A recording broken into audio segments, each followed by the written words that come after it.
जय श्री राम। राम लक्ष्मण की नागपाश से मुक्ति।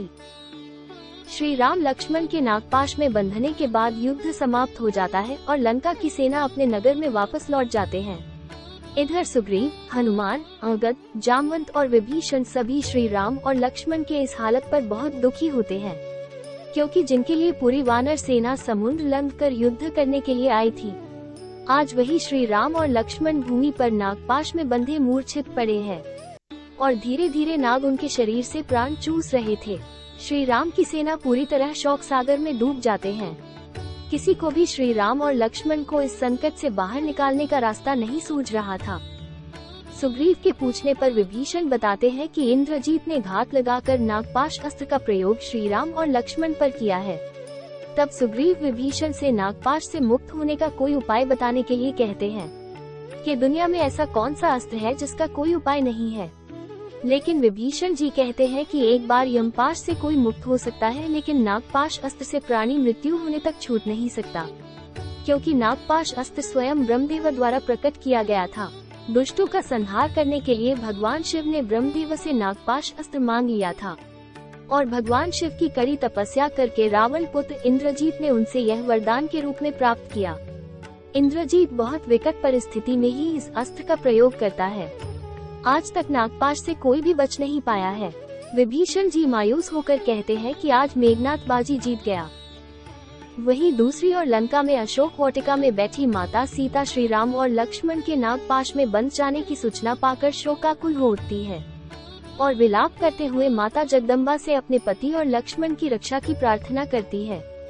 इधर रणभूमि में समय बीतता जा रहा था। पूरी वानर सेना श्री राम और लक्ष्मण के इस हालत से मायूस हो चुकी थी। ऐसे में सुग्रीव देखते हैं कि बजरंगबली हनुमान वहां पर नहीं है, जो कि हमेशा श्री राम के कार्य सिद्ध करते हैं। सुग्रीव पूछते हैं कि संकट मोचन महाबली हनुमान कहाँ है, जब उनके आराध्य श्री राम पर इतना घनघोर संकट छाया है। वही हनुमान श्री राम और लक्ष्मण के नागपाश में बंधने के बाद ही कुछ विचार करके पहले ही बिना समय गवाए सीधे भगवान विष्णु के वाहन और पक्षी श्रेष्ठ गरुड़ के पास पहुंच जाते हैं। हनुमान को ये ज्ञात था कि नागपाश अस्त्र को छिन्न भिन्न करने की क्षमता केवल पक्षीराज गरुड़ में ही है, इसलिए हनुमान शीघ्रता से गरुड़ के पास आते हैं और गरुड़ को लक्ष्मण और मेघनाथ के युद्ध का सारा वृतांत बताते हैं कि कैसे मेघनाथ द्वारा छल से श्री राम और लक्ष्मण को नागपाश में बांध दिया गया है। हनुमान गरुड़ देव से प्रार्थना करते हैं कि वो शीघ्रता से उनके साथ चलें और श्री राम और लक्ष्मण को नागपाश से मुक्त करने की कृपा करें।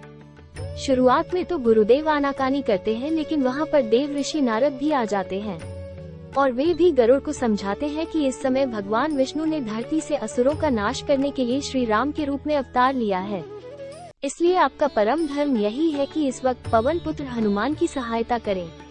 देव ऋषि नारद के समझाने के बाद गरुड़ उनसे सहमत होते हैं और हनुमान के साथ चलने के लिए मान जाते हैं। इधर समस्त वानर सेना हताश होकर किसी चमत्कार के होने की प्रतीक्षा कर रही थी। अचानक वे सभी देखते हैं कि पवन पुत्र हनुमान पक्षीराज गरुड़ को लेकर आकाश मार्ग से आ रहे हैं। पक्षीराज गरुड़ को देखकर सभी प्रसन्न हो जाते हैं। राम और लक्ष्मण के पास आते हैं। गरुड़ अपने पंजों और चोंच से श्री राम और लक्ष्मण के ऊपर लिपटे हुए सभी जहरीले नागों को मारकर हटा देते हैं और श्री राम और लक्ष्मण नागपाश से मुक्त कर देते हैं। नागपाश से मुक्त होते ही दोनों भाई चेतना में आ जाते हैं और उठ खड़े होते हैं। श्री राम बड़े सहज भाव से पूछते हैं कि क्या हो गया था। तब सुग्रीव उन्हें बताते हैं कि मेघनाथ ने आप दोनों को नागपाश अस्त्र द्वारा बांध दिया था। हम सब हिम्मत हार चुके थे, लेकिन पक्षीराज गरुड़ ने आप दोनों को नागपाश से मुक्त करके नया जीवन दान दिया है। तब श्री राम पक्षीराज गरुड़ का धन्यवाद करते हैं और बोलते हैं कि हे पक्षीराज, हमारा और आपका कोई संबंध न होते हुए भी आपने निश्चल भाव से हमारे प्राणों की रक्षा की है। हम सदैव आपके आभारी रहेंगे। पक्षीराज गरुड़ कहते हैं कि हे मर्यादा पुरुषोत्तम राम, आभार प्रकट करके कृपया मुझे लज्जित न करें, क्योंकि मैं तो आपका ही सेवक हूँ। जब आप अपने इस अवतार को पूरा करके अपने परमधाम में चले जाएंगे, तब आप हम दोनों के स्वामी और सेवक के संबंध को पहचान जाएंगे।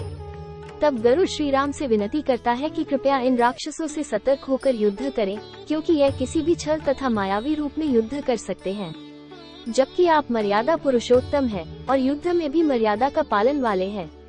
इतना कहकर गरुड़ श्री राम और लक्ष्मण की परिक्रमा करके वापस चले जाते हैं। श्री राम और लक्ष्मण को सकुशल देखकर पूरी वानर सेना हर्षोल्लास से भर जाते हैं और वे श्री राम के नाम के जयकारे लगाने लगते हैं। जय श्री राम तथा जय सिया राम के नारों से पूरा आकाश गूंज उठता है। वही लंका में जब रावण वानर सेना का जयनाथ तथा जय सिया राम के नारे सुनता है तो उसकी नींद उड़ जाती है। तब वो अपने गुप्तचर को बुलाता है और पूछता है कि शत्रु सेना इतनी रात को जयनाद क्यों कर रही है। तब रावण का गुप्तचर बताता है कि राम और लक्ष्मण पर जो संकट आया था वो टल गया है, इसलिए पूरी वानर सेना खुशी से जयनाद कर रही है। तब रावण पूछता है कि यह असंभव है, नागपाश से कोई भी मुक्त नहीं हो सकता, यह संभव कैसे हुआ। तब गुप्तचर शुक रावण को बताता है कि विष्णु के अवतार गरुड़ ने राम और लक्ष्मण को नागपाश से मुक्त कर दिया है।